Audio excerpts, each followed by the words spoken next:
turned your microphones off, on mute. And at the end, it'd be great if you want to use the chat function to ask Zara questions. And we'll have a pretty open session. I think it's just nice to keep it nice and casual. We are recording the session today, so we can go back and listen to Zara talk again. So we allow an hour for these sessions, but sometimes they do finish up a bit earlier. So, but that's okay. At least we've got the time if we need it. Today's session has been run by the UNE Smart Region Incubator. We're located in Armidale, Tamworth and Moree, and we aim to provide the New England Northwest with a supportive environment to build innovation within our region. We run numerous online sessions during the month, so please subscribe to the SRI and Eventbrite to see all of the SRI events, or you can go to smartri.com.au. So without further delay, I'd like to introduce our guest entrepreneur, Zara Lord. Zara is the founder of uPaged. Zara is an 8th year registered nurse specialised in intensive care. Having experienced the current model of agency nursing from both the nurse and institutional side, she knew that there had to be a better way. Having harnessed technology, her deep industry knowledge, experience, and her network, she has single-handedly built a nursing digital marketplace, which is the first of its kind in Australia. uPaged was born from an idea that there had to be a better way for great nurses to get great nursing jobs when they want, and for quality healthcare organisations to find great casual nurses quickly. Gig work has been around for decades in healthcare. However, the tech that had raised the bar for casual work in other industries had failed to make it to nursing until now. So I would like to hand over to you, Zara. Thanks, Anna, for that very lengthy introduction. I appreciate it. Oh, it's an absolute pleasure to be here. I hope that parts of my journey can be can offer some support to other people who are embarking on a similar journey. It's certainly a roller coaster. It's thrilling. There's ultimate highs and ultimate lows. But there's a lot that you learn along the way, things that I wish people had told me early on. So I am not pretending to know everything there is to know about startups, but if there's parts of my journey that can assist you, then I am happy to share them. Also really happy to be interrupted and have people ask questions along the way. I much prefer a fluid conversation than a formal Q&A. So if you do want to, people are welcome to raise their hand and ask me questions as we go as well. I'll try and keep an eye out for those. So I'm not sure where you want me to start, but I suppose the beginning is always a good place. As Anna mentioned, my background is in nursing, so I've experienced this problem firsthand. And it came from multiple sides. I knew there was a place for disruption when I saw that not only was there a lack of quality in the current way that nurses were placed in on-demand work, but there was also a large financial cost to it, which left the opportunity ripe for disruption. So what I mean by that is on the floor, receiving agency nurses, we don't know anything about the nurses that are coming to us. They might have been a really good nurse and really good in intensive care nurse, but we've got them in the cardiology unit and not knowing how to place them and use their skills very well. They might not be a very well experienced cardiology nurse, but unless we know that, we don't know who to allocate that nurse to. So the knowledge gap in there was a big barrier for us to be able to support those nurses in their roles. And then what that ended up playing out to was nurses being not treated very well. These on-demand nurses arriving on shift and having the regular nurses eye-rolling that they don't know how to do an ECG when this nurse might be a really good like big nurse, but they don't know much about cardiac. So I knew that there was a big room for improvement there. I also worked on the agency side, being an on-demand nurse, being thrown into on-demand shifts and having to prove yourself really quickly. Then when I learned what large fees the nursing agencies charge, so I'm talking like 40 to 100% commission on top of an elevated nurse rate of pay, I knew that this was, as they say, ripe for disruption. Now the actual execution of that is another whole kettle of fish, and we've certainly been learning and continue to learn every day about how we fit in the market. There's so many elements to running a startup, and sadly, all of them have to line up, because a good idea doesn't make a successful startup. It's the sum of all the parts. And that's everything from your team, your financial model, your funding model, how you get those early customers, to then how you scale up. And I don't think there's one rhyme or reason to that, as much as there's lots of support tools out there to help you address all the different elements. You've still got to know what's right for your business. So where do we start? That's a long-winded intro. We started I started with a business plan when I was working part-time. That got to 62 pages long. It ended up being a data dump. Every time I found new bits of research, I'd swap them into the relevant parts of the business plan. And then once I got the business plan in good shape, we built a financial model to work out just how viable this is, and how scalable it is, and what price point we needed to charge to make sure that this was viable and can continue to grow. From there, we got a prototype built. I had some friends that were developers and built me a prototype for $2,000. I put that in front of 2 hospital CEOs, and both of them were like, "This makes all the sense in the world. Yep, we'll use that when you build it." I was like, "You beauty." So I set about getting it built. I think I stupidly or naively thought that that's how the rest of the sales process would go, that now every other hospital I put it in front of will just say yes, just like that. It's been a lot harder since then. I must have just picked 2 really great CEOs to pitch with at the beginning. But I highly recommend putting it in front of customers before you spend any money at all, and getting that early validation. With those customers, I was able to get letters of support.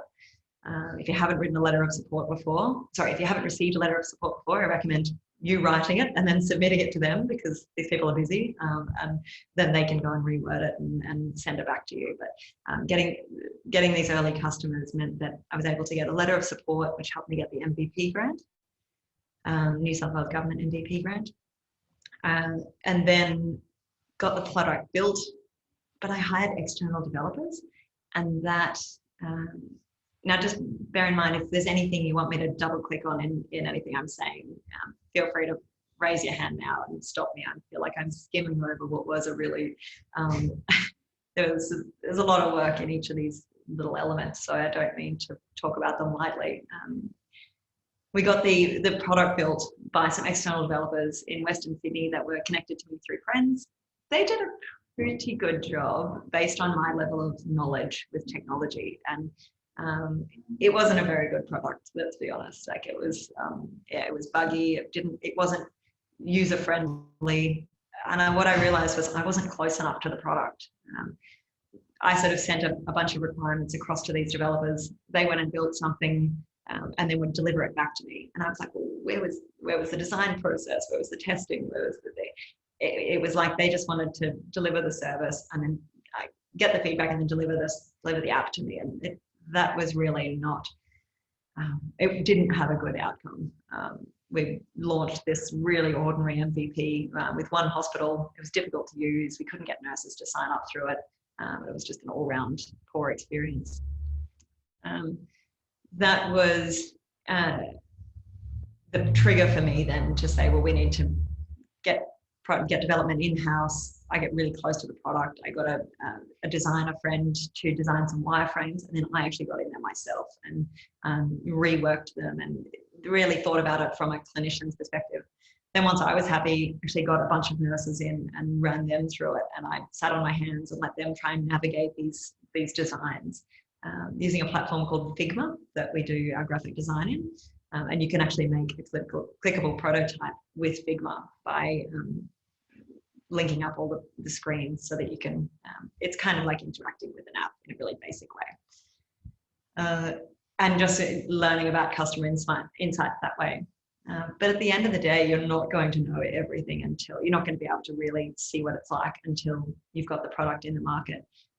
So your development never really stops, and you're always like learning from different customers and getting feedback and analyzing and iterating the platform to make sure that it's really well suited to the needs of nurses and hospitals, or the needs of your customers and users. And I think that's I had someone tell me once, so it's probably quite a famous saying, that if you're not embarrassed of your MVP, then you've waited too long to release, which is probably a fair bit of truth in that. And so I feel like I ticked that box. Anyway, I feel like I'm doing a whole lot of talking here, so I hope this is beneficial to other people. All good? Okay, good. So we got really close to the product. I released another version of the nursing side, and we've been continually analyzing, iterating, and we've actually rebuilt the entire platform now and added other versions of. So we've now got two models that hospitals can engage with the platform through, depending whether they want to do payroll or whether they want our partner labour hire company to do payroll. And it's all about working out what your role in it is. Like, are we a labour hire company or are we a technology platform? And making that distinction really early on so that we're able to stay true to our cause and still be how we want to be. Still be the work towards our end goal and the principles of what we're trying to achieve. So that as you do more of the product, you're still in line with your vision, if that makes sense. Otherwise, it can be really, really confusing on how you make decisions along the way. So one of the biggest things that we wanted to achieve was being a scalable platform through technology and enabling informed decision-making by clinicians through our technology. We don't want to get caught up in employing nurses and navigating the award and insurances and all of the things that come along with making sure that an employee is well looked after. We put that to either the nurse or hospital because they do that. Put that either to the hospital or our labour hire company because we know that they do that really well. And then we can stay laser focused on building our technology that can enable informed decision making and get the right profiling in and making that journey as easy and seamless as possible for our users and customers. I've kind of had a block. Where else did we get to? I'll come in and help you. Is that good? That'd be great. Where to start? When you've got an idea like this and you've got the background, quite often our startups are in the industry that they've seen the gap because they're actually involved in it. Who did you kind of bench it to first? Like, did you take it to all your nursing friends and ask them what they thought, or did you take it to family? Yeah, how did you get the support straight up? So your family are always going to tell you what you want to hear, let's be honest. So they're not a validating person. They're a great support, but they're not who I would turn to validate it because they're going to be very complimentary to what your idea is. We started with the nurses to determine if there was a need for a different solution. So to work out if they had a problem in this space. We knew that hospitals had a financial problem in this space because we'd heard enough anecdotes of that. So we didn't need to validate it from a financial side other than to keep confirming our numbers. But we started off on the nursing side, and that was by doing an agency nursing survey. So I put a survey out on social media.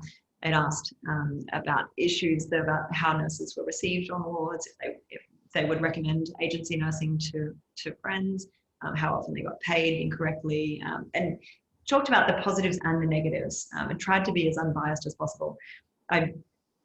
Before we sent this survey out, I would have put it through about 5 or 6 different friends who worked in consulting.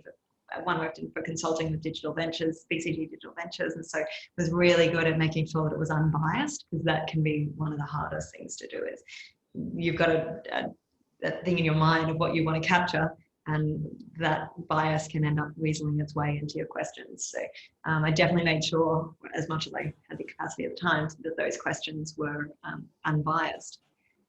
And I put this survey out to a couple of nursing groups, and it got picked up really well. I had 500 responses to it. And I did a net promoter score in that, which gave the agency model a net promoter score of -37, which is pretty poor, considering that these nurses get paid a higher rate of pay and have total freedom over when and where they work. It was not an enjoyable process. And on-demand nurses or agency nurses account for about 8% of the nursing workforce. So to have 8% of the nursing workforce not really enjoying the way in which they were connected to shifts, I knew that there was a big problem to solve, as well as my own experience accounts were part of it, but that helps me solve some of the day-to-day problems in like how we structure the technology. But for that early validation, that agency survey was a big part of it. Yeah. And I guess that then you can use that survey for the negatives to turn your app into the positives of solving all those problems that the nurses had at the time. Yeah, exactly. Massively. Absolutely. I am going to ask the question that all our founders will want to know the answer to when they watch this recording. Raising capital. It's hard. Very hard, especially being a healthcare startup.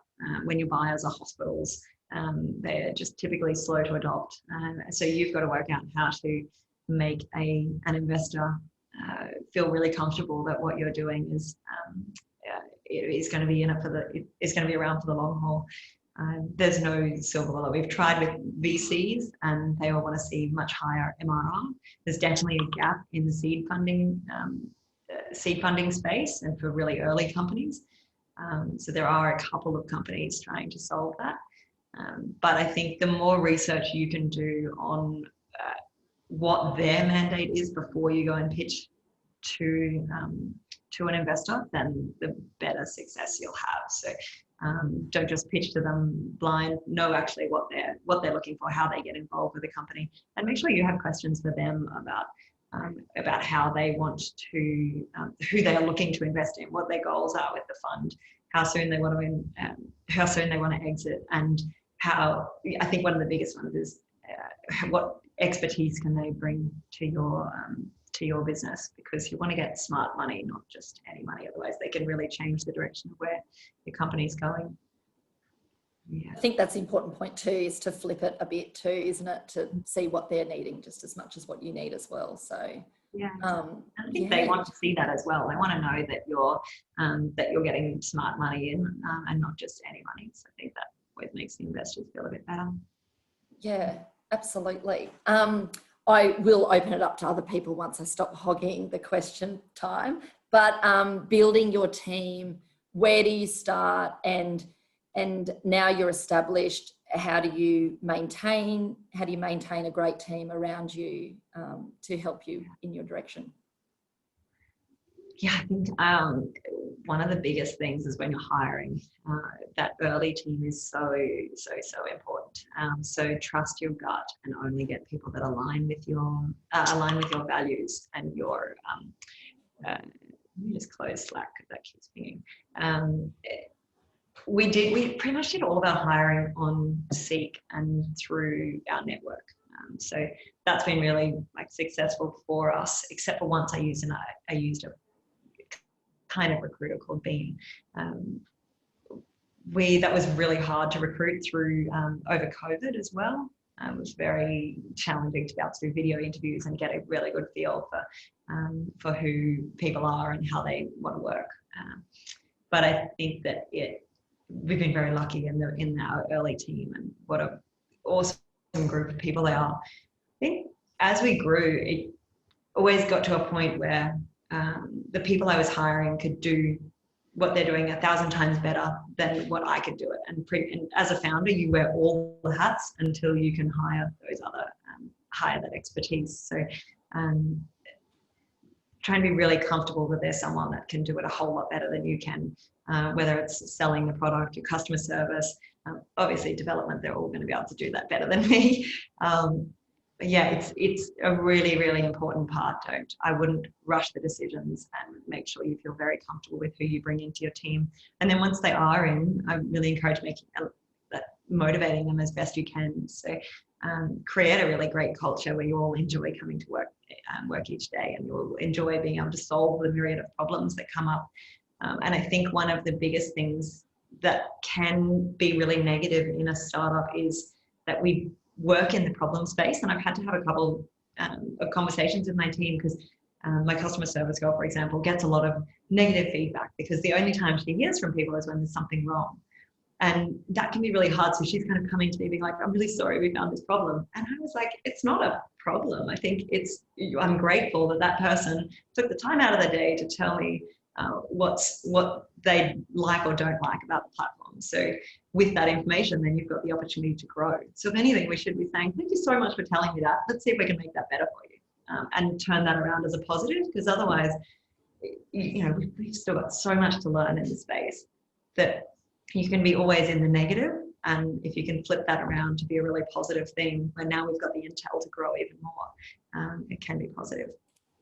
And I think as an early founder too, like that employment, it's a big step. You're taking on someone's livelihood, you're paying wages, so I guess from your point is pinning the things that you're not as good at and getting someone to fill that void to start with. Yeah, absolutely. And it's definitely, you raise a good point there. And it's not something to take lightly when you're hiring people. You've got their livelihood in your hands. So it kind of adds another layer of pressure onto running a business. They also take a weight off your shoulders and do what I was previously struggling to do myself.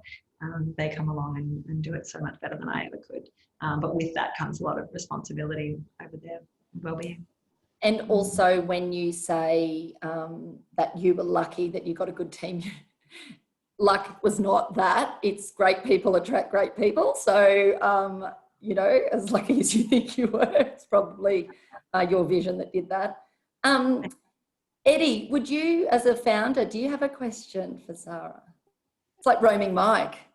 Gosh, Anna, no, I'll just start at the top of my list. Sorry. I've got heaps of questions, Sarah, but firstly, thank you. And thank you so much for your time. Such an inspiration. I'm on your website now, looking through it. Something you said there, though, personally, so I guess this is probably a personal question for me. You said something about making the distinction and sticking to it, and that's helped you to really have that clarity of what you're trying to achieve. Mm-hmm. I feel like I know what I'm trying to achieve, but I haven't yet got the distinction of what's going to work, to be honest. Okay. And I feel like we're constantly pivoting and looking at different opportunities.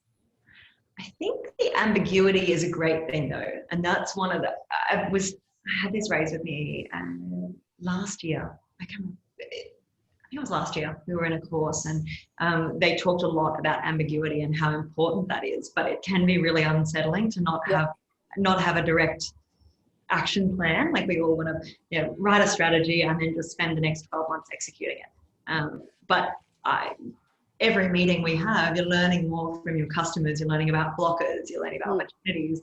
So we have to naturally float in ambiguity and be really comfortable with it. But I think having that being really clear in a distinction of what are you trying to achieve? Is it that you want to create a scalable solution that gets nurses into on-demand work? Sorry, it's my world. But if you know what your own vision is, then how you get there can be crafted, and that's where the ambiguity comes in. As long as it still aligns with your purpose and how you want to achieve that purpose. My next question was, who is your competition, Sarah? Yeah, good question. Oh, it's like this huge big grid. It ranges. So we've got nursing agencies who are typically our competitors, and now we're bringing them into the fold. So we set out just to connect nurses to on-demand work, but we to shore up our growth and be able to offer hospitals the choice and control that we want them to have. We're now incorporating agencies into the mix, so they're no longer a competitor, but they're actually one of our clients now. And I think that kind of puts us neatly in the market where, what we're doing, there's plenty of technology-enabled nursing agencies that have a booking platform. But as the consolidator, then we can do so much. We kind of go into a new space of still staying true to our vision of connecting nurses to quality on-demand work, providing a quality connection between nurses and on-demand work. But now we can do that with all on-demand nurses in the market. So the hospital managers go to one place and can make an informed decision over who the nurse that they need for the shift. And that's a financial and a clinical decision. There are other technology providers that do things like ratings and testimonials, and there's casual pool software. We kind of fit in the middle between the nursing agencies and the pool software as this aggregator. There's no one doing that in Australia. And when you talked about investment, are you actively looking for investment at the moment? Are you raising? What's your journey? Where are you at? Yeah, we are raising at the moment, Eddie. We've got, we're probably about an eighth of the way through filling our round, so still a long way to go. And we've talked to everyone from high net worths, VCs. I just got off an investment pitch. I've got another one in Bondi at 2:30 p.m. It takes a lot of time, as I'm sure you can relate to. Yeah. Awesome. Yeah. Has anyone else got? Oh, well, I was just going to, sorry, I'm going to shut up now. But no, just in terms of healthcare facilities, so you've got 14 facilities here on the website. Who's like your go-to? Who's your dream to go, we secured them? Healthscope and Ramsay, Cool. Calvary, Australian Unity, and we're in conversations with all of them. And we've had two of them say they want to go ahead with a pilot, but then it's like next meeting. They take. I just thought I will look at whoever I've got in my book there to see who I can share. Thank you. Yeah, awesome. And likewise, if I can any assistance. All right, I'll stop now. Microphone off.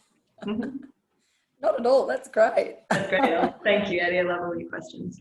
Zara, I did want you to elaborate on how you acquire customers. And we had a little conversation before about not fake it till you make it scenario, but similar.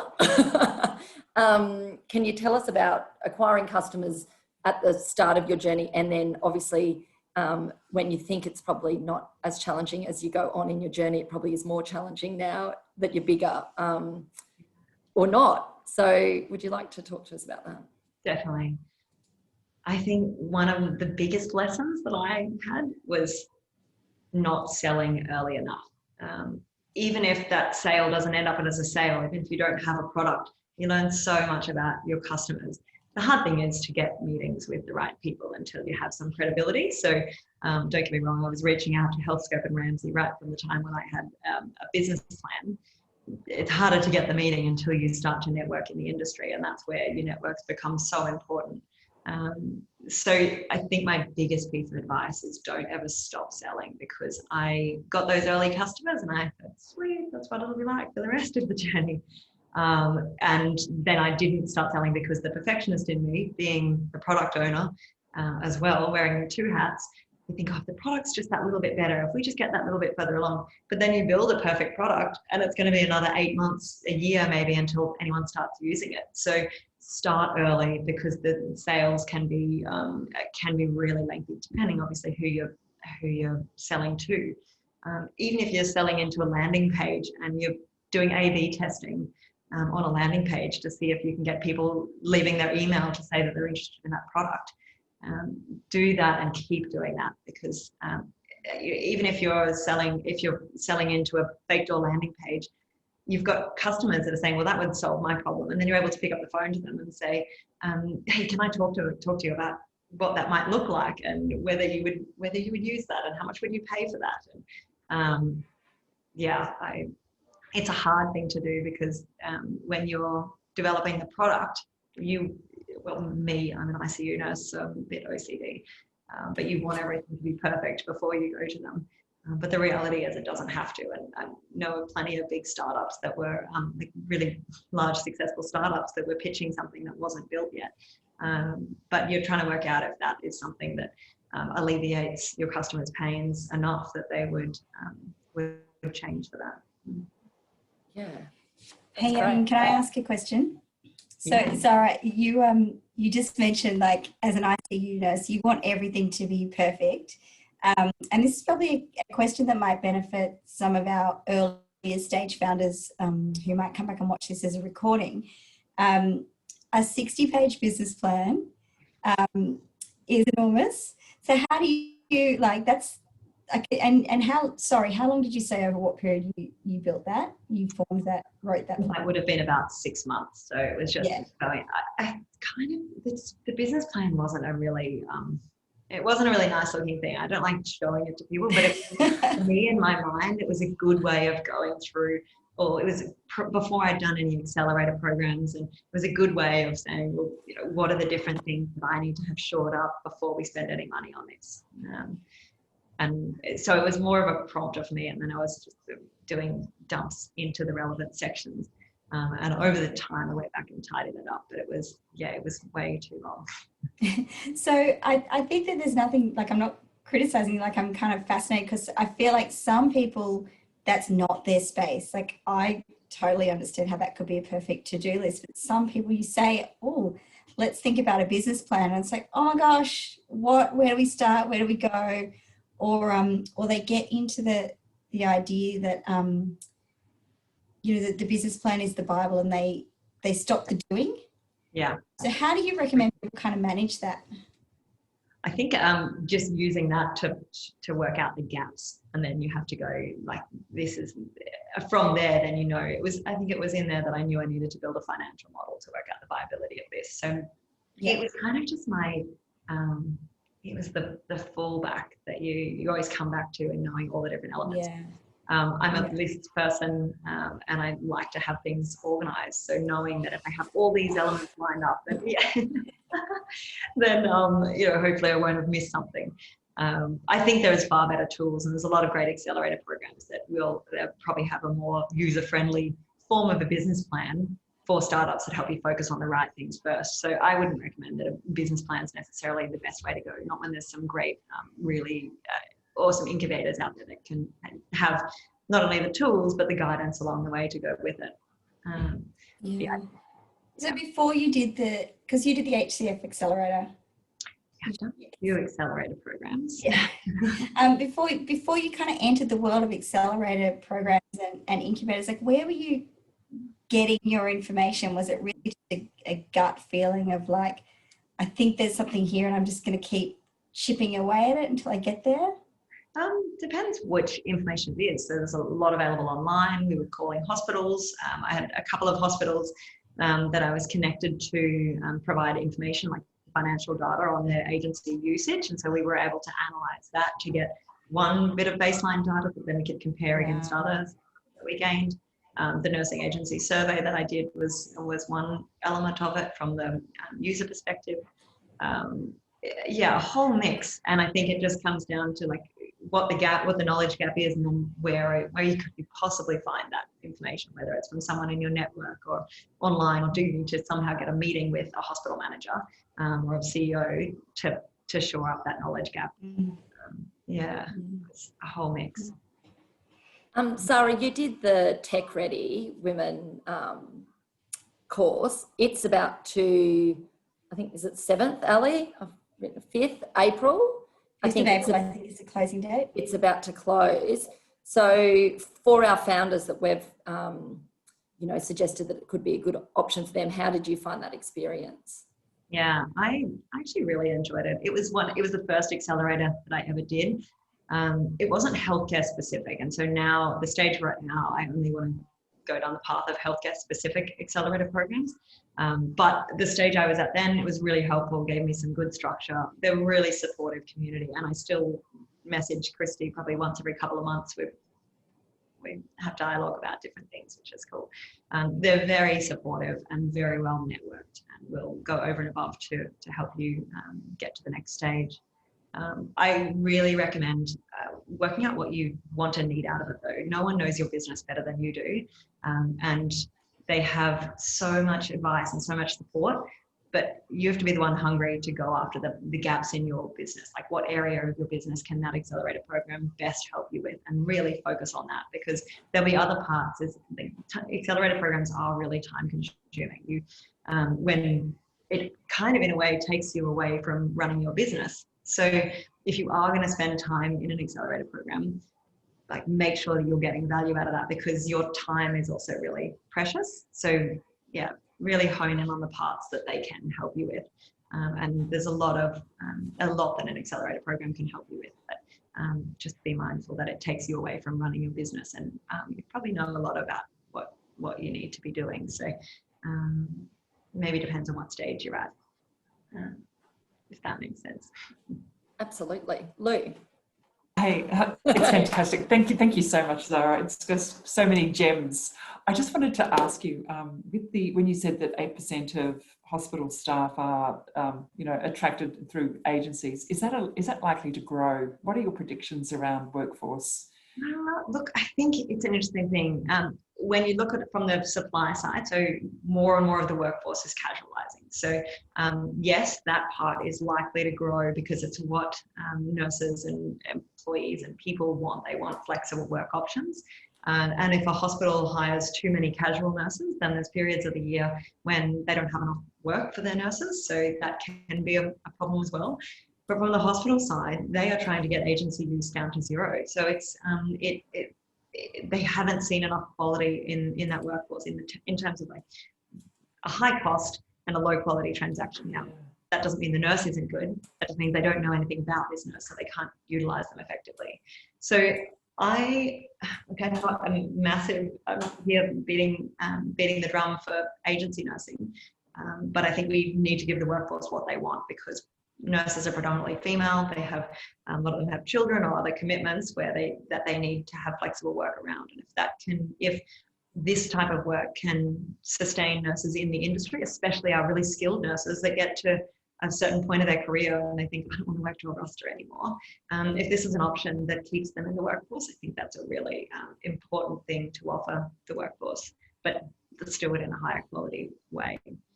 So no, I know I've given you a straight answer to that. The nurses want it, the hospitals don't want it, and I think we've got to, but they also know that they have to be flexible with workforce. So, not a straight answer there, I apologise. No, that's perfect. And so if you were to ask then hospitals, what are the 3 top benefits of using your platform, what's their first, like where do they go to first? Is it cost?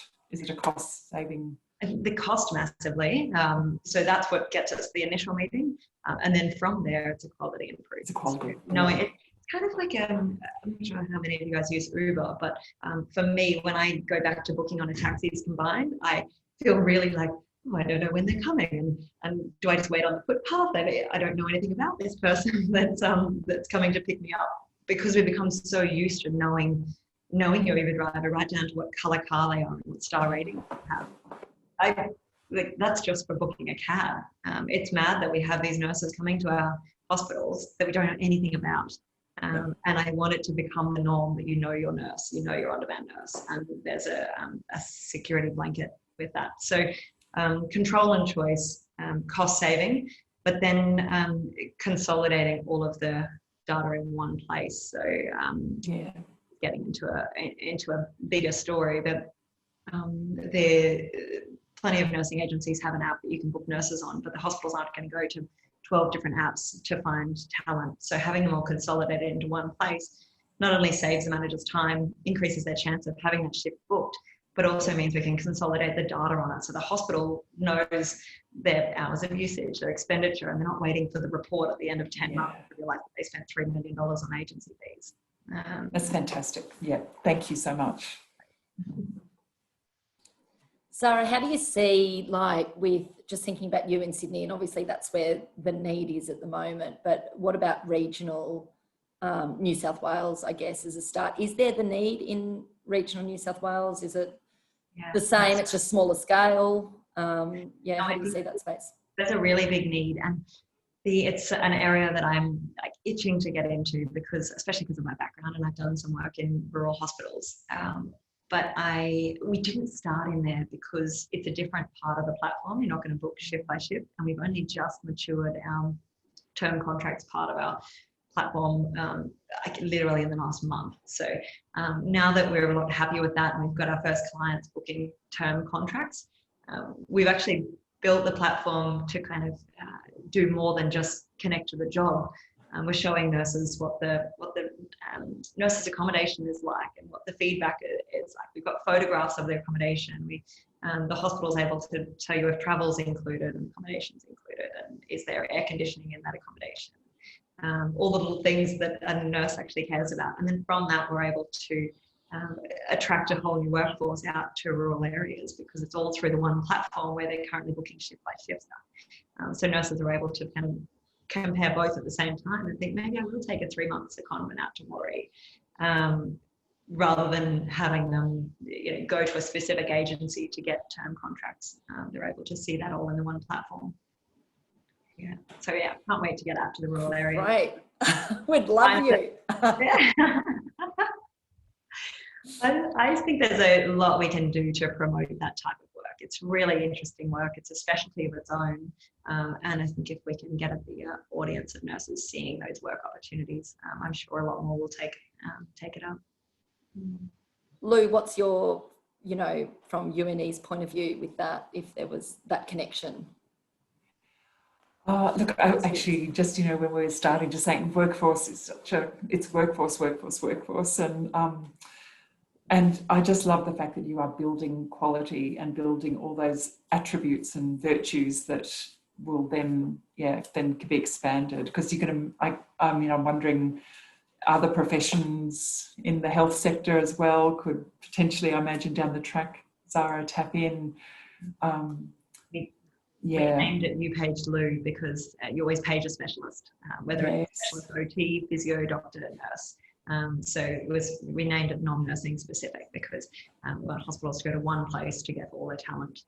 And then profiling and compliance is quite similar, just variances, so we can use the same booking technology.